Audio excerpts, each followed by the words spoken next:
नमस्कार साथियों, एक बार फिर से स्वागत सभी लोगों का मीमांसा क्लासेस के ऑनलाइन प्लेटफॉर्म पर। आज जिस विषय में हमारी क्लास रहेगी वो है पंचायत और नगर पालिका।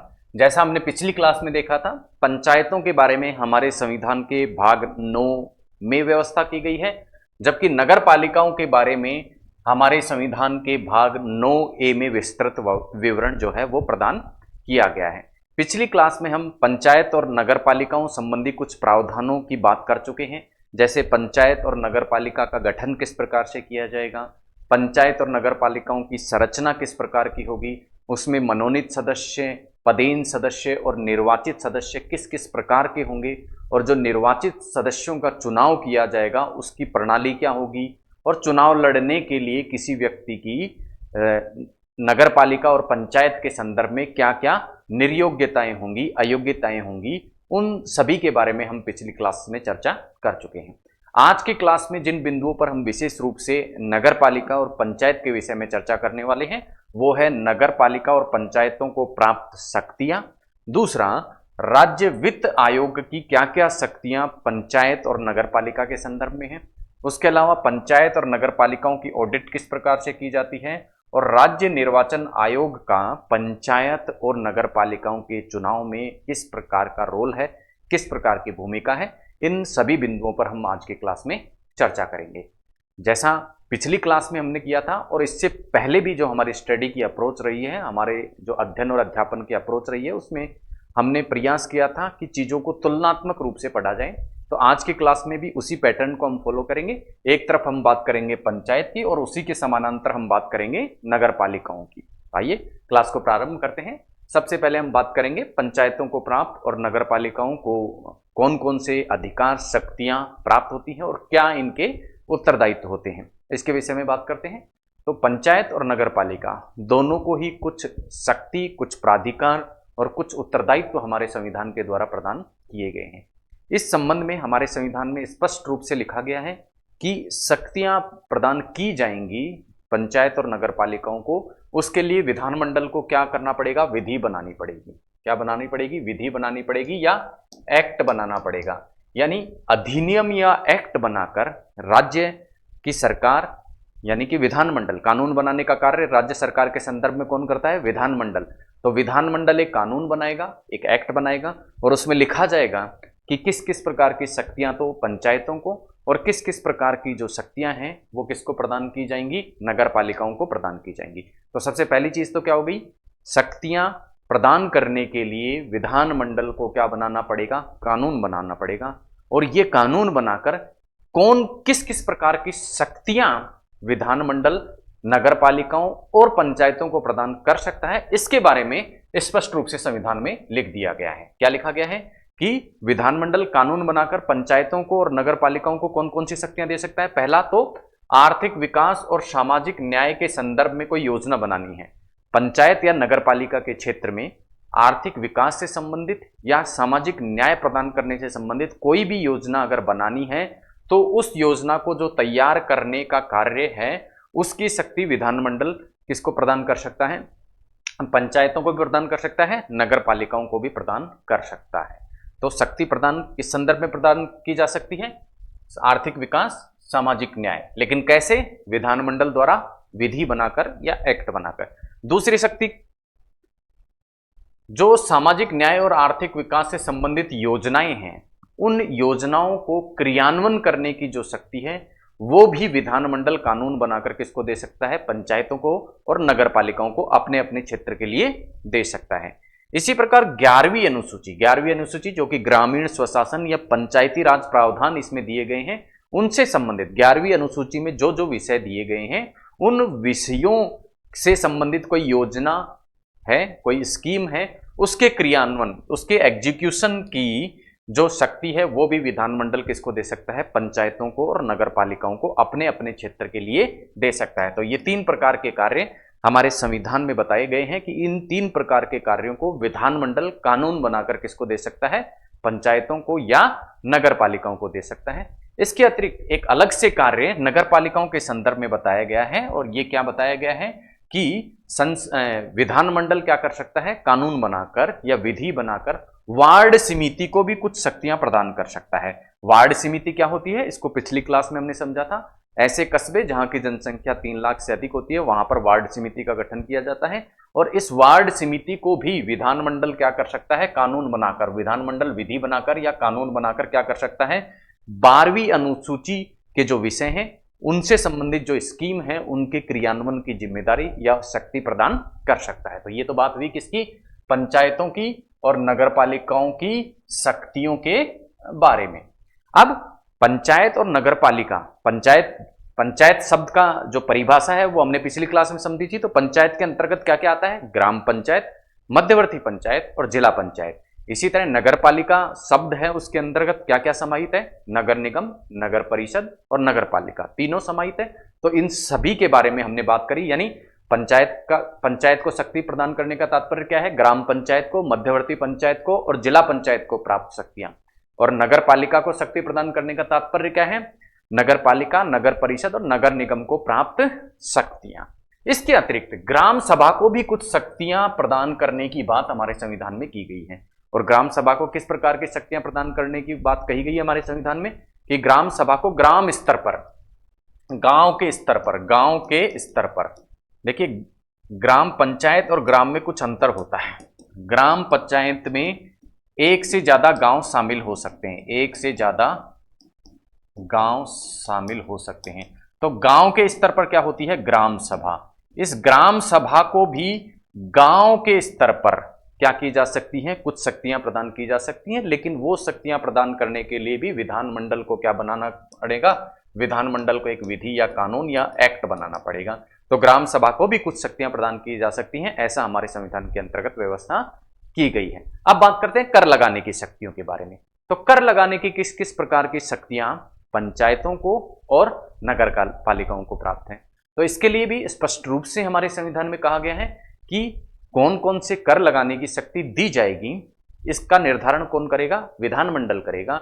और विधानमंडल ये निर्धारण कैसे करेगा, एक्ट बनाकर या कानून बनाकर। यानी यदि राज्य को, पंचायतों को और नगर पालिकाओं को कर लगाने और उनका संग्रहण करने की, कर लगाने और उनका संग्रहण करने की शक्ति यदि प्रदान करनी है, तो उसके लिए राज्य सरकार को विधानमंडल में एक कानून बनाना पड़ेगा। विधानमंडल में क्या बनाना पड़ेगा, कानून बनाना पड़ेगा। और वो कानून या एक्ट बनाकर नगर पालिकाओं और पंचायतों को कुछ कर आरोपित करने की और उन्हें संग्रहण करने की शक्ति प्रदान की जा सकती है। तो पहली शक्ति कौन सी दी जा सकती है, किसी प्रकार के कर, किसी प्रकार की चुंगी, शुल्क और फीस आरोपित करने और उनका संग्रहण करने और इनका विनियोजन मतलब रेगुलेशन करने, इसकी रेट निर्धारित करने, दर निर्धारित करने की शक्ति पंचायतों को भी दी जा सकती है और नगर पालिकाओं को भी दी जा सकती है। लेकिन उसके लिए विधानमंडल को क्या बनाना पड़ेगा,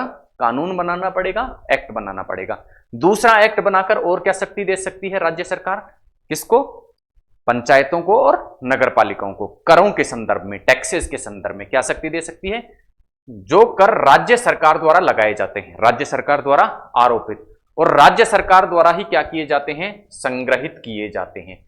उन करों, उन चुंगियों, उन शुल्कों और उन फीसों को किसको दिया जा सकता है, कानून बनाकर पंचायत और नगर पालिकाओं को सौंपा जा सकता है।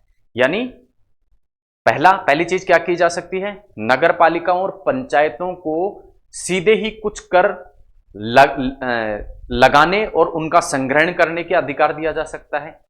दूसरा, राज्य सरकार द्वारा जो कर लगाए जाते हैं और संग्रहित किए जाते हैं उनमें से कुछ हिस्सा कुछ शर्तों व कुछ उद्देश्यों के साथ किसको प्रदान किया जा सकता है, नगर पालिकाओं और पंचायतों को प्रदान किया जा सकता है। लेकिन उसके लिए भी क्या बनाना पड़ेगा, एक्ट बनाना पड़ेगा। दो चीजें।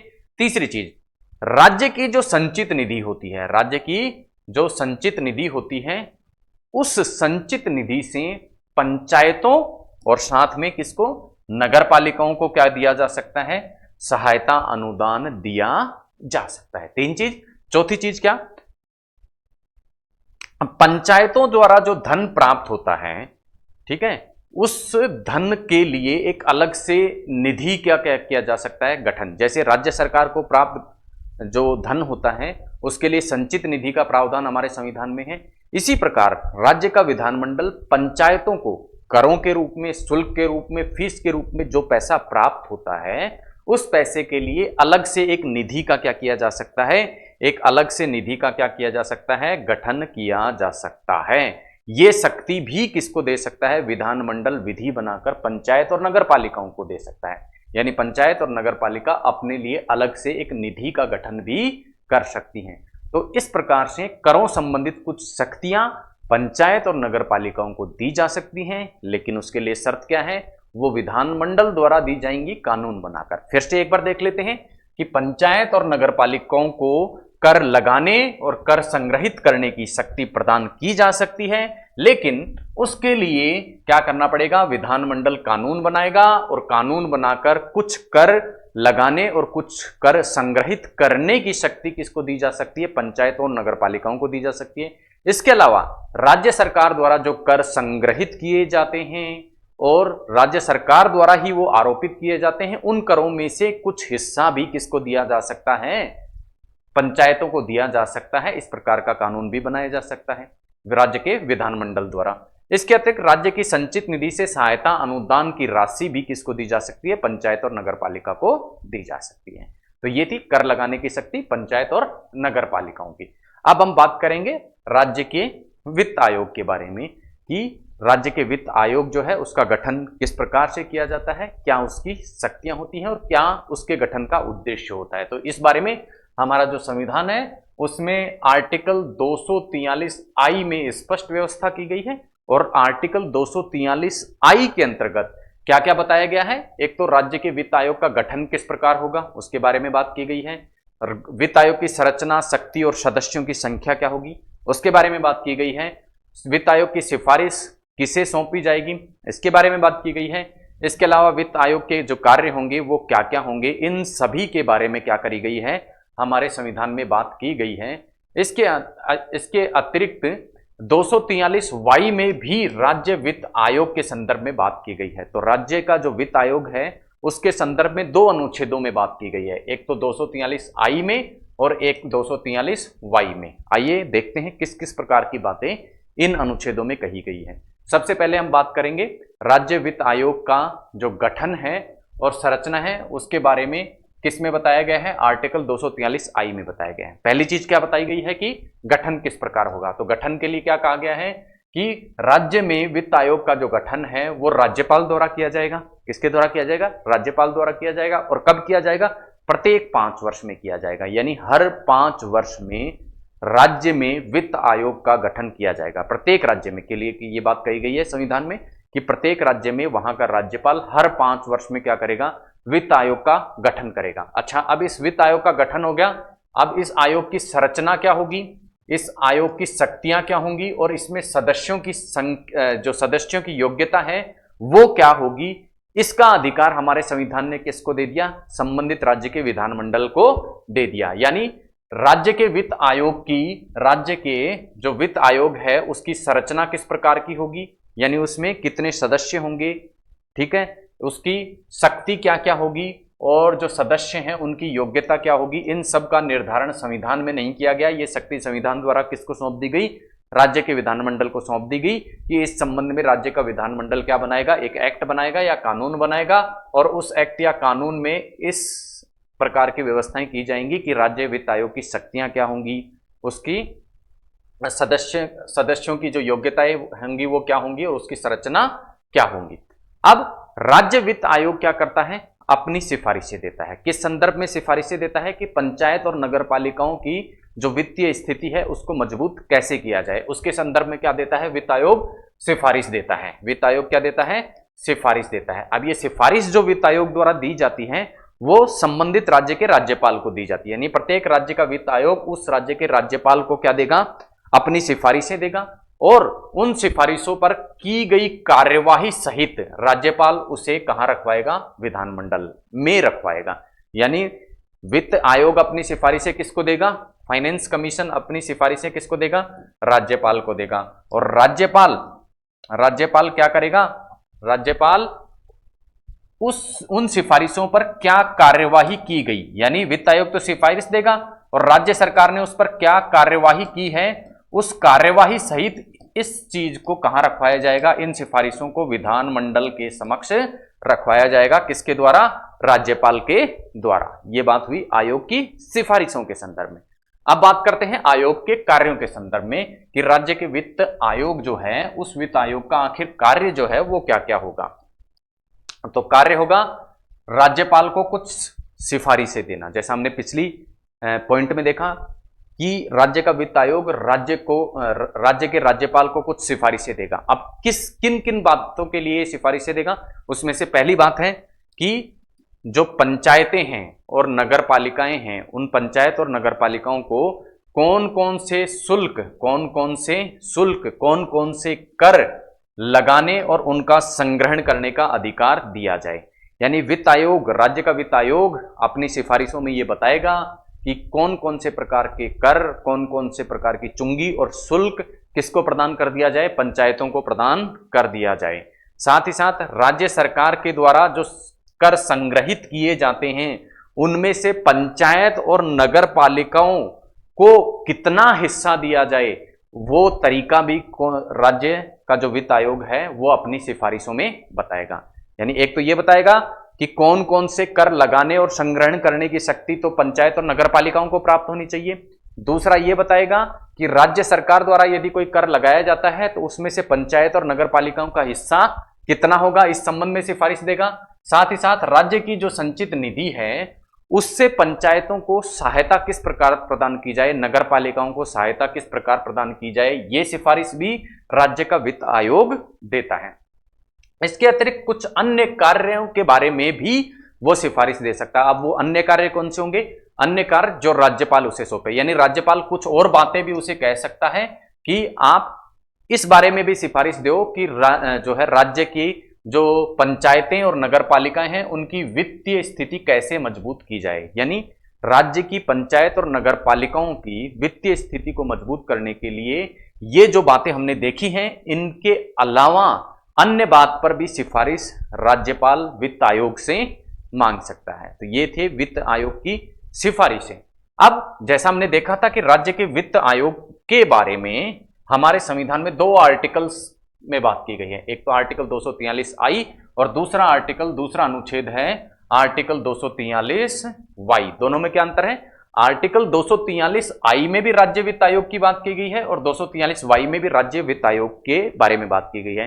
लेकिन 243I में यह बात पंचायतों के बारे में की गई है कि पंचायतों के संदर्भ में वित्त आयोग के क्या क्या कार्य और सिफारिशें होंगी, जबकि 243Y में यह बात कही गई है कि 243I के अंतर्गत जो राज्य का वित्त आयोग गठित किया जाएगा वो सेम कार्य जो किसके लिए कर रहा है, पंचायतों के लिए कर रहा है, वो नगर पालिकाओं के लिए भी करेगा। तो पंचायतों के संदर्भ में ये कार्य करे थे, तो यही कार्य किसके संदर्भ में, ये नगर पालिकाओं के संदर्भ में भी करेगा। तो ये देखा हमने राज्य के वित्त आयोग के संदर्भ में क्या क्या बातें हमारे संविधान में कही गई हैं और उनसे संबंधित अनुच्छेद।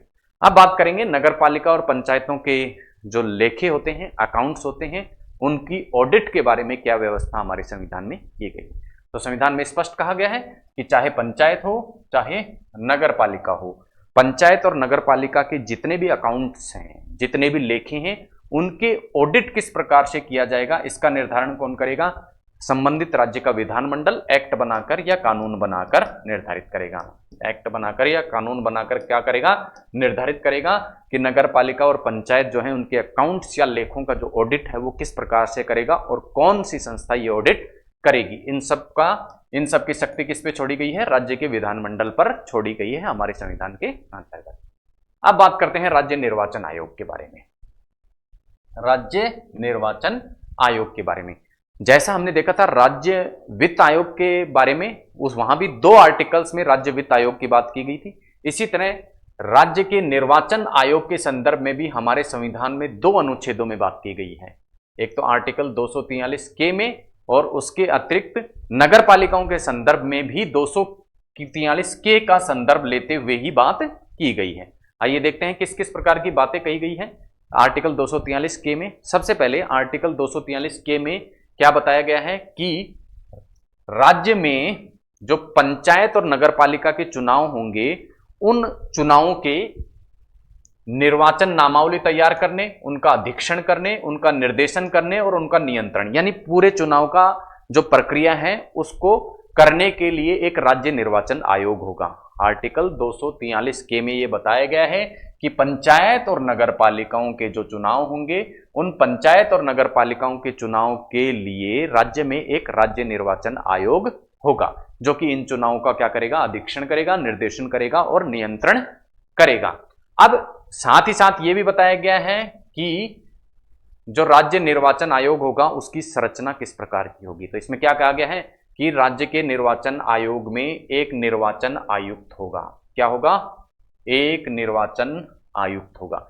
हमने जब राज्य वित्त आयोग की बात की थी तो उसमें हमने देखा था कि वहां राज्य के वित्त आयोग की संरचना के संदर्भ में हमारे संविधान में यह व्यवस्था की गई है कि संरचना को किसके ऊपर छोड़ दिया गया, राज्य के विधानमंडल पे छोड़ दिया गया कि विधानमंडल विधि बनाकर इसकी व्यवस्था करेगा। लेकिन यहां संविधान में स्पष्ट रूप से लिख दिया गया संरचना के बारे में, राज्य के निर्वाचन आयोग की संरचना के बारे में कि राज्य के निर्वाचन आयोग किससे मिलकर बना होगा। इसमें केवल एक ही पदाधिकारी होगा और उसका नाम होगा राज्य का निर्वाचन आयुक्त। और उस निर्वाचन आयोग की नियुक्ति किसके द्वारा की जाएगी? राज्यपाल के द्वारा की जाएगी। और राज्य निर्वाचन जो आयुक्त होगा उसकी सेवा शर्तें और पदावधि कितनी होगी ये किसके द्वारा निर्धारित किया जाएगा? राज्यपाल द्वारा निर्धारित किया जाएगा। अब यदि राज्य के निर्वाचन आयुक्त को अपने पद से हटाना हो तो उसकी क्या प्रक्रिया होगी, वो भी संविधान में स्पष्ट रूप से बताई गई है कि क्या प्रक्रिया होगी कि राज्य के निर्वाचन आयुक्त को पद से हटाने की जो प्रक्रिया होगी वो वही होगी जो हाईकोर्ट जज है उसको हटाने की प्रक्रिया है। यानी हाईकोर्ट जज को हटाने की प्रक्रिया के द्वारा ही राज्य के निर्वाचन आयुक्त को अपने पद से हटाया जा सकता है। इसके अतिरिक्त अन्य जो उपबंध हैं जो किससे संबंधित हैं, पंचायत और नगर पालिका के चुनाव से संबंधित हैं, उनकी व्यवस्था के कौन करेगा? राज्य का विधानमंडल विधि बनाकर करेगा। दूसरी तरफ क्या कहा गया है कि नगर पालिकाओं के संदर्भ में ये सभी कार्य भी यही आयोग करेगा जिसका वर्णन आर्टिकल 243 के में किया गया है। यानी राज्य का निर्वाचन आयोग न केवल पंचायतों अपितु नगर पालिकाओं के लिए भी वही कार्य करेगा जो संविधान में पंचायतों के संदर्भ में इसके लिए निर्धारित किए गए हैं। एक बार फिर से रिपीट करें, राज्य में क्या होगा? एक निर्वाचन आयोग होगा। इसकी संरचना के लिए संविधान में स्पष्ट रूप से प्रावधान किया गया है कि निर्वाचन आयोग में कौन होगा? एक निर्वाचन आयुक्त होगा जिसकी नियुक्ति राज्यपाल से की जाए, राज्यपाल द्वारा की जाएगी। उसकी सेवा शर्त और पदावधि भी राज्यपाल द्वारा निर्धारित की जाएंगी। पद से उसको हाईकोर्ट के जो जज हैं उनको हटाने की प्रक्रिया द्वारा ही हटाया जा सकता है। तो इस प्रकार से हम देखते हैं राज्य के वित्त आयोग से अधिक जो है वो शक्तियां किसको प्रदान की गई है? निर्वाचन आयोग को प्रदान की गई है। क्यों? क्योंकि जो है इलेक्शन करवाना इसका कार्य होता है और हमारा जो संविधान का मूलभूत ढांचा है उसमें उस मूलभूत ढांचे की ये विशेषता है कि जो चुनाव हो वो निष्पक्ष प्रकार के हों। तो निष्पक्ष और तटस्थ चुनाव करवाने का दायित्व है पंचायत और नगर पालिकाओं के संदर्भ में चूंकि राज्य निर्वाचन आयुक्त को है, तो इसे इस प्रकार से स्पष्ट शक्तियां कुछ संविधान में लिखकर प्रदान की गई है। तो ये बात करी हमने राज्य निर्वाचन आयोग के संदर्भ में। अब हम बात करते हैं यदि निर्वाचन के संबंध में कोई विवाद उत्पन्न होता है। राज्य निर्वाचन आयोग का कार्य क्या है? निर्वाचन करवाना। लेकिन निर्वाचन संबंधी पंचायत और नगर पालिकाओं के चुनाव हुए और उस चुनाव में यदि कोई विवाद उत्पन्न होता है, किसी प्रकार का विवाद उत्पन्न होता है, तो उसका फैसला जो है वो किस प्रकार से किया जाएगा, इसके लिए संविधान में किस प्रकार की व्यवस्था की गई है। तो इसके लिए हमारे संविधान में कहा गया है कि जो पंचायत और नगर पालिकाओं के निर्वाचन क्षेत्र होंगे, देखिए चुनाव कराने के लिए निर्वाचन क्षेत्र कंस्टिट्यूएंसीज जैसे एमएलए और एमपी के चुनाव होते हैं तो विधानसभा क्षेत्र बनाने पड़ते हैं, इसी प्रकार लोकसभा क्षेत्र बनाने पड़ते हैं। उसी तरह पंचायत और नगर पालिकाओं के चुनाव के लिए भी क्या बनाने पड़ते हैं? निर्वाचन क्षेत्र बनाने पड़ते हैं। और इन निर्वाचन क्षेत्रों का जो परिसीमन है, और निर्वाचन क्षेत्र का परिसीमन मतलब सीमा का जो निर्धारण है वो, उसके अलावा निर्वाचन क्षेत्र में प्रत्येक निर्वाचन क्षेत्र को कितनी कितनी सीटें प्राप्त होंगी, ये इन सभी चीजों को किसी भी न्यायालय में क्या नहीं किया जा सकता? प्रश्नगत नहीं किया जा सकता। यानी चुनाव को, जो पंचायत और नगरपालिका का चुनाव होता है, उस पंचायत और नगरपालिका के चुनाव को किस आधार पर प्रश्नगत नहीं किया जा सकता? निर्वाचन क्षेत्र के परिसीमन के आधार पर और निर्वाचन क्षेत्रों को स्थानों के आवंटन के आधार पर, यानी संबंधित निर्वाचन क्षेत्र को कितनी सीटें दी गई इसके आधार पर, और परिसीमन यानी संबंधित निर्वाचन क्षेत्र की क्या सीमा निर्धारित की गई, इन दो प्रश्नों के आधार पर किसी भी न्यायालय में पंचायत और नगरपालिका के चुनाव को प्रश्नगत नहीं किया जा सकता। ठीक है। इसके अतिरिक्त यदि अन्य आधारों पर क्या किया जा सकता है, अन्य आधारों पर यदि पंचायत और नगरपालिका के चुनाव को क्या करा जाता है, प्रश्न उठाया जाता है, उसके ऊपर प्रश्न किया जाता है, उसको प्रश्नगत किया जाता है, या कोई विवाद निर्वाचन के संबंध में है, तो उस विवाद के लिए एक निर्वाचन अर्जी के माध्यम से क्या करना पड़ेगा, उस विवाद को लाना होगा, उस विवाद को उठाना होगा। और ये जो निर्वाचन अर्जी है, ये जो निर्वाचन अर्जी है, ये किस अधिकारी के द्वारा डिस्पोज की जाएगी, किस अधिकारी को यह प्रस्तुत की जाएगी और किस अधिकारी द्वारा इसका निर्णय किया जाएगा, इसके लिए संविधान में यह कहा गया है कि इसका निर्धारण राज्य का विधानमंडल क्या करेगा, विधि बनाकर करेगा, एक्ट बनाकर करेगा। तो राज्य का विधानमंडल एक्ट बनाकर या विधि बनाकर यह निर्धारित करता है कि यदि पंचायत और नगर पालिकाओं के संदर्भ में कोई चुनाव विवाद उत्पन्न होता है तो उसका डिस्पोज किस अधिकारी द्वारा किस प्रकार से किया जाए। लेकिन एक व्यवस्था यहां संविधान में लिखी गई है कि ये जो विवाद का प्रश्न है, विवाद चुनाव के संबंध में जो विवाद है उस पर यदि कोई प्रश्न उठाना है तो वो किसके माध्यम से उठाया जाएगा, निर्वाचन अर्जी के माध्यम से उठाया जाएगा। और इस निर्वाचन अर्जी को डिस्पोज करने का कार्य किस अधिकारी को दिया जाए, ये किस पे छोड़ दिया गया, विधानमंडल पर छोड़ दिया गया। तो इस प्रकार आज की क्लास में हमने पंचायत और नगर पालिकाओं के संदर्भ में राज्य वित्त आयोग, राज्य के निर्वाचन आयोग की भूमिका के बारे में बात की, साथ ही साथ पंचायत और नगर पालिका को किस किस प्रकार की शक्ति और प्राधिकार हैं उन सभी के संदर्भ में बात की। मिलते हैं अगली क्लास में पंचायत और नगर पालिका के संबंध में कुछ और प्रावधानों के बारे में अगली क्लास में हम बात करेंगे। तब तक के लिए धन्यवाद। जय हिंद।